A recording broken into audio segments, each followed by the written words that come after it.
Hi, Digital Chiefs. So you're thinking that it might be time to get some help with your startup or idea, but is an accelerator the right next step for you? Today, I'm going to share reasons why it may or may not make sense for you based on your personal circumstances, i.e. your experience, your network, and those of your founding team, so that you don't spend months on an accelerator.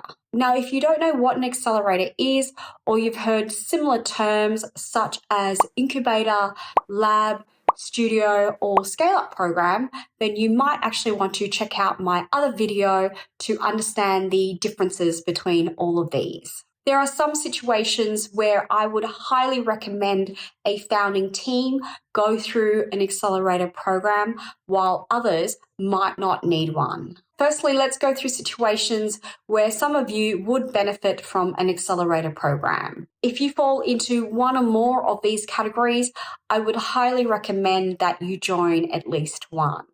Some of these might cross over. Number one, this is your first startup. If it's your first time being a founder, no matter your previous career background, going from 0 to 1 for a startup is a completely different challenge. Most of the time, you'll simply not know what you're doing.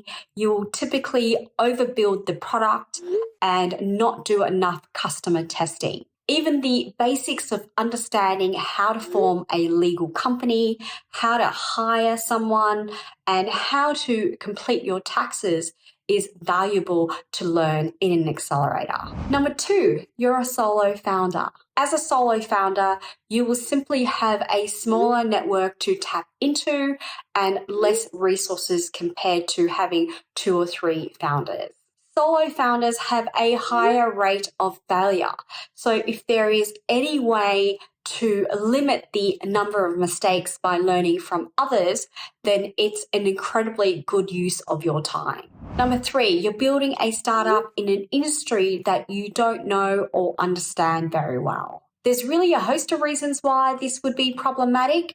It could mean that you don't understand the problem well enough and therefore end up building the wrong product. Others might include incorrectly pricing the product or a go-to-market strategy that is ineffective. An industry-specific accelerator might connect you with industry veterans who can then help you unravel some of these blind spots. This next one crosses over to the first 3 points, but it's strong enough a reason on its own, and that is you might lack the right startup business building network. This is not industry specific per the previous point. It's really about knowing how to build the minimum product, test it, market it, and get customer feedback. A quality program comes with alumni, mentors, investors, and corporate partners who might also be sponsors, i.e. professional service providers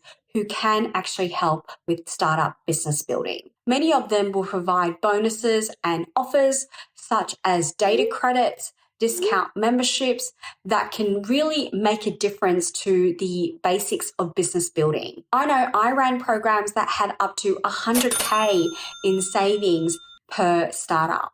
So these are the 4 basic reasons why you should consider joining an accelerator program. Naturally, on the flip side of this is if you have already built successful businesses, if you already have a network in your industry and in startup building, then it might not make sense for you to spend the time in an accelerator. Note that network might be geographical, i.e. if you are looking to expand overseas but don't have a network there, then it might make sense for you to join an accelerator that is based in that location. Another reason why it might not make sense is if you have a larger co-founding team, i.e. you have a more complete set of skills and networks, and therefore there are lesser gaps to fill. Hopefully you've noticed that I have not listed that needing capital is a reason to join an accelerator program.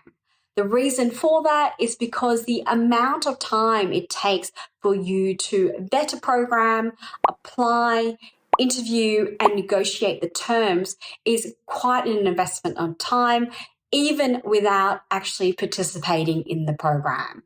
So unless you really need the capital to survive, I don't recommend that you spend the time in an accelerator just for the investment. I have also not listed the program content as an important enough reason on its own to participate in an accelerator. While I believe many of the top tier programs have fantastic instructors and facilitators, the problem is getting the information at the right time. If you're a founder, then I am going to assume you are pretty proactive on your own.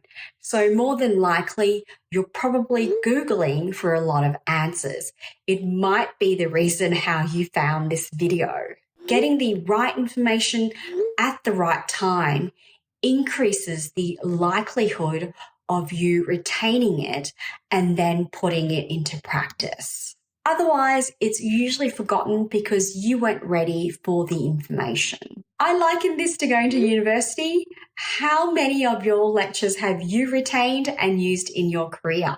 This is not the fault of universities. This is true for any content you consume. Some portion of the content will be truly amazing that you will retain, but the vast majority of it you will forget. And so the content on its own is not a strong enough reason for you to spend 3 to 6 months of your time in an accelerator. I also believe that building a startup is not something you can study.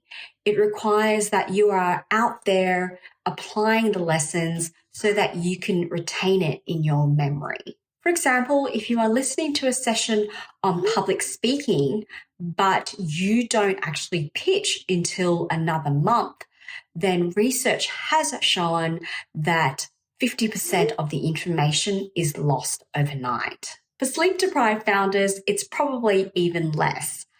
I've been in sessions where very few founders are even writing notes and hoping that passive absorbing is enough. Hopefully, I've given you a number of things to consider based on your own circumstances. There are also a host of different accelerators for different stages and different niches. The key point is to ideally not apply simply for the cash. Research the program, speak to the program managers and facilitators, go to info sessions, and ideally, if you can, interview the previous graduates. One last thing to note, while I've gone through reasons why you should and shouldn't apply for an accelerator, I would highly encourage many of you at early stage to simply go through the process of applying and interviewing if you can. You will learn a lot about yourself, your company, and what investors are looking for simply by applying. It'll push you to answer some hard questions about yourself. Most of the best programs also offer feedback sessions if you don't get in. This is a great way to get some unique insight. If they don't volunteer the session, make sure you go back and ask. I still remember the light bulb moment that went off in my head when I read the feedback from an investor who had spelt out my business model. They explained that I was looking to sell X, but it would cost X to create it, and therefore there was no profitability. And this was after the fact that I had already built a successful real estate business.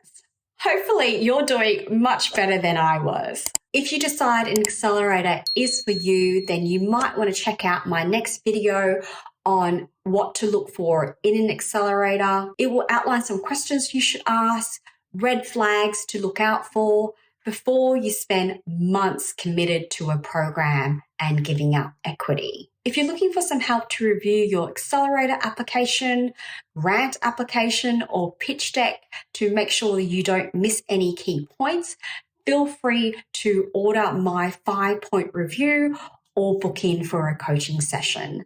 The links are below. Best of luck with your applications.